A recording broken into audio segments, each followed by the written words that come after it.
ప్రజల పక్షం NITV news కి స్వాగతం. ముందుగా హెడ్లైన్స్. మదనపల్లె ప్రభుత్వ ఆసుపత్రిలో రోగుల కోసం కుర్చీలు ఏర్పాటు చేసిన ఆసుపత్రి అధికారులు.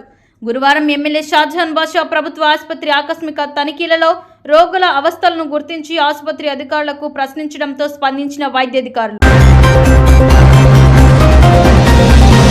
ప్రహరీగోడ కూల్చివేతపై పోలీసులకు ఫిర్యాదు చేసిన బాధితులు. కేసు నమోదు చేసి దర్యాప్తు చేపట్టిన 2వ పట్టణ పోలీసు. పులివర్తి నాని గెలుపు మా కుటుంబ బాధ్యతను పెంచింది, పరిష్కారానికి కృషి చేస్తాం.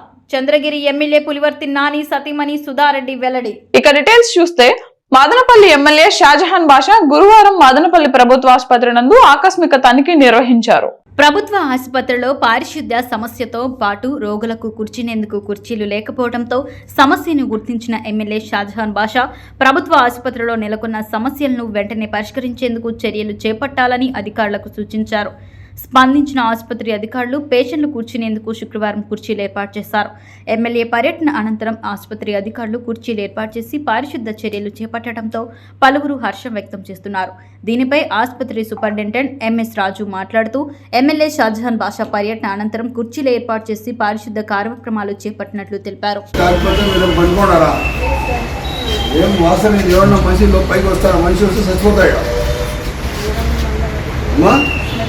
మోడం నిన్న వర్షం పడింది, వారం నుంచి ఆడపడింది వర్షం. మీరు యూజ్ చేస్తున్నారు, క్లీన్ చేస్తున్నారు, ఏమంటారు దానికి? మా ఆఫర్లో అవి బాగలేవు, అది కరెక్ట్గా మీరు క్లీన్ చేసి వేయలేదు. దాని స్మెల్ ఇదంతా నాకు అనిపిస్తున్నారు. ఎవరు ఊహించని మెజారిటీతో నా భర్త పులివర్తి నాని గెలుపొందడం జరిగిందని, ఆ గెలుపు మరింత బాధ్యతను పెంచిందని చంద్రగిరి నియోజకవర్గం ఎమ్మెల్యే పులివర్తి నాని సతీమణి పులివర్తి సుధారెడ్డి అన్నారు. శుక్రవారం ముఖ్యమంత్రి నారా చంద్రబాబు నాయుడు స్వగ్రామం నారావారిపల్లెలోని నాగలమ్మకు, భీమవరంలో శ్రీ వినాయక స్వామి వారికి, రంగంపేటలో దొడ్డి గంగమ్మ వారికి స్థానిక మహిళలతో కలిసి మొక్కులు చెల్లించుకున్నారు. రంగంపేటలో దొడ్డి గంగమ్మ తల్లికి 501 కొబ్బరికాయలు కొట్టారు. రామాలయంలో శ్రీరాముల వారికి ప్రత్యేక పూజలు నిర్వహించారు. అనంతరం పులివర్తి సుధాకర్ రెడ్డి మీడియాతో మాట్లాడారు. గెలుపు కోసం మొక్కని దేవుళ్లు లేరు. చంద్రగిరితో పాటు రాష్ట్ర వ్యాప్తంగా తెలుగుదేశం పార్టీ భారీ విజయాన్ని సాధించింది. ఈ సందర్భంగా మొక్కులు చెల్లించుకుంటున్నాము. ప్రపంచవ్యాప్తంగా ఉన్న నియోజకవర్గ ప్రజలు ఊరికి మంచి జరగాలని భావించి వ్యయ ప్రయాసాలతో వచ్చి పులివర్తి నానిపై నమ్మకంతో ఓటు వేశారు. రాబో కాలంలో ప్రజల నమ్మకాన్ని నిలబెట్టుకుంటూ గౌరవాన్ని కాపాడుకుంటాం. ఓటు కోసం ప్రజల్లో తిరిగిన విధంగా ప్రమాణ స్వీకారం తర్వాత కూడా అలాగే పర్యటిస్తాం. ఎమ్మెల్యే భార్యగా, టీడీపీ నేతగా కాకుండా మహిళగా మహిళలందరికీ తోడుగా ఉంటాను. పార్టీలకు అతీతంగా మహిళలకు ఎక్కడ ఏ సమస్య వచ్చినా నాని కంటే ముందుంటానని పులివర్తి సుధారెడ్డి భరోసా ఇచ్చారు. ప్రతి ఒక్కరు నియోజకవర్గం నుంచి బయట ఉన్న నలుమూల ఎంత ప్రపంచవ్యాప్తంగా అండి ఇది రెవల్యూషన్, మంచి జరగాలి, ఊరికి మంచి చేయాలని మేము ధనమా ప్రజల అన్నట్టు పోరాడం మేము గెలిచాము. అండ్ దీన్ని ఇప్పుడు ఇంకంత బాధ్యతగా మేము నడుచుకోవాలి. ఎవరు ఊహించిన మెజారిటీ అంటే ఊరికే వేసే లేదండి. ఈ నియోజకవర్గంలో పైన నమ్మకంతో వేసిన ఓట్లు ఇవ్వాలి. ఎందుకంటే అన్నీ ఒక ఎత్తు అయితే చంద్రగిరి ఒక ఎత్తు. సో చాలా ప్రజల్లోకి వెళ్ళాం, వాళ్ళని నమ్మారు. సో ఇంత మెజారిటీ ఇచ్చారు. రాబో కాలంలో దీన్ని నిలబెట్టుకుంటాం. ఈ నమ్మకాన్ని, ఈ గౌరవాన్ని కాపాడుకుంటూ ముందుకెళ్తాం. ప్రతి ఒక్కరు కూడా ఇందులో భాగస్వామ్యం. మేము ఇళ్లలో కూర్చొని రాజకీయం చేయం. ఈరోజు ఎట్లా ప్రజల్లో కొంచెం ఓటు అడగడానికి ఎలా ప్రజల్లోకి వెళ్ళాము, తర్వాత కూడా ఒక్కసారి ప్రమాణ స్వీకారం అయ్యాక కూడా ఫుల్ యాక్షన్లోకి వెళ్తారు. అండ్ నా వంతుగా నేను చంద్రగిరి ప్రజలకు అందరికీ కూడా ఒక మాట చెప్పదలుచుకుంది ఏంటంటే, నేను సంవత్సరం నుంచి నేను పోరాడడం. మదనపల్లి ప్రభుత్వ ఆసుపత్రి ఆవరణంలో నూతనంగా ఏర్పాటు చేయనున్న మెడికల్ కాలేజ్ భవనాలను శుక్రవారం మాకు ఇన్స్పెక్షన్ టీం సభ్యులు AS కిరీటి, రమాదేవిలు పరిశీలించారు. ఆసుపత్రి సూపరింటెండెంట్ డాక్టర్ MS రాజు వైద్య కళాశాల ప్రిన్సిపల్ తో కలిసి మెడికల్ కళాశాలలో జరుగుతున్న అభివృద్ధి కార్యక్రమాలు, నిర్మాణ పనులను పరిశీలించారు.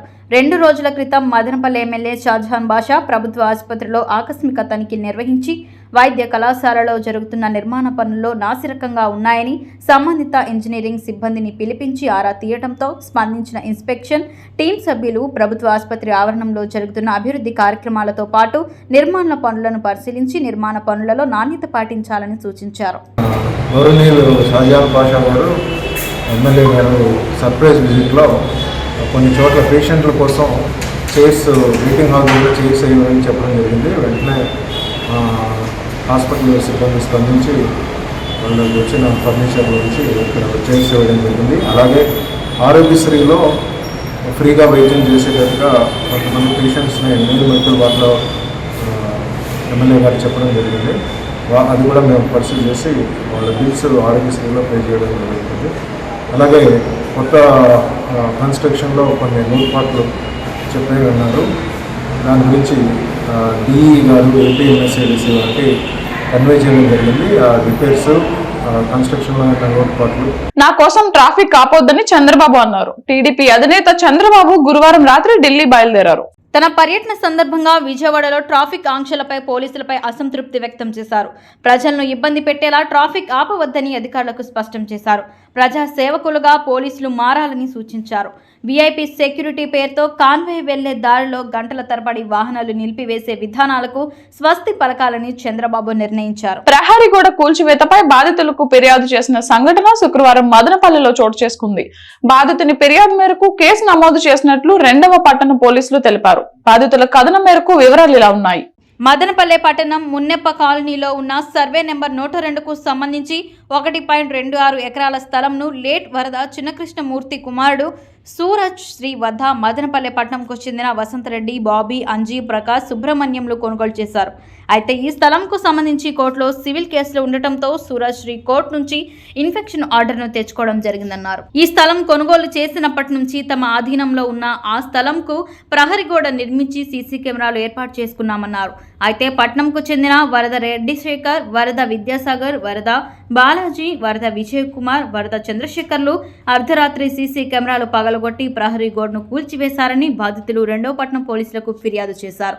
వీరి ఫిర్యాదు మేరకు కేసు నమోదు చేసి దర్యాప్తు చేస్తున్నట్లు సీఐ యువరాజు తెలిపారు. ప్రముఖ ఇంజనీరింగ్ విద్యా సంస్థ Madanapalle institute of technology and science లో నందు కంప్యూటర్ సైన్స్ అండ్ ఇంజనీరింగ్ లో 3వ సంవత్సరం చదువుతున్న L Sahithi, N Sai Kumudini, G Thorani, P పూజితలు నేషనల్ ఇన్స్టిట్యూట్ ఆఫ్ టెక్నాలజీ రూర్కెలాలో 60 రోజుల ఇంటర్న్షిప్ ని విజయవంతంగా పూర్తి చేశారు అని కళాశాల ప్రిన్సిపల్ డాక్టర్ సి యువరాజ్ తెలిపారు.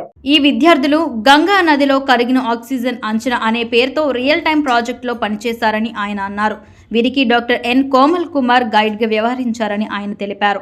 ఈ రియల్ టైం ప్రాజెక్టును విజయవంతంగా పూర్తి చేసిన ఈ విద్యార్థులను కళాశాల correspondent doctor N Vijayabhaskar Chowdary మరియు executive director Keerthi Nathella, principal doctor C Yuvaraj, విభాగాధిపతి డాక్టర్ కుసుమ మరియు అధ్యాపకులు అభినందనలు తెలియజేశారు. అనుక్షణం ప్రజల పక్షం NITV న్యూస్ ఇంతటితో సమాప్తం. తిరిగి రేపటి బులెటిన్ లో మళ్ళీ కలుద్దాం. అంతవరకు సెలవు, నమస్కారం.